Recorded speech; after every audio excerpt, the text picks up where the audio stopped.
each step harder than the last. Blisters and fatigue slow the Alvarez family down. Still, they soldier on, including their 4-year-old son, who's too young to walk. They've been walking for 8 straight days from their hometown in central Venezuela. They've made it to Colombia, but are still 700 kilometers away from their destination. We want to reach Ibaje to work picking coffee. We just want to do whatever, construction, mechanic, anything to at least be able to give food to my family. For the past 6 months, COVID-19 quarantine slowed the flight of Venezuelans to a trickle. But as economies reopened, thousands have hit the road again, in a new phase of one of the world's largest exodus. The pandemic is making their journey even more treacherous. With the border closed, Colombian authorities are stopping migrants, telling them to go back. We've been walking for days, we have nothing to go back to, this man says. And most shelters and soup kitchens along the way have been shut by officials trying to prevent gatherings.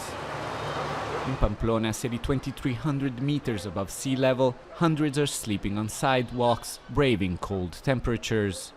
There used to be 4 shelters here, but none have been allowed to reopen.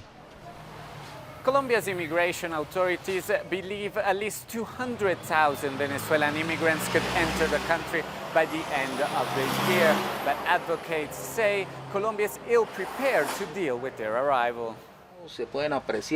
Douglas Cabeza and her neighbor Marta had converted their homes to offer hundreds food and shelter.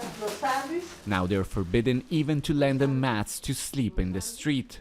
But they're still doing what they can to help. They need food, the babies need milk or diaper, the women need a place to change decently. But we can't offer this because they've banned it. Helping is a crime now. But if the government won't do it, we will continue. As night falls, authorities make the rounds to ensure nobody is sheltering migrants. While some pay whatever they have left, even food, for a truck to illegally give them a lift.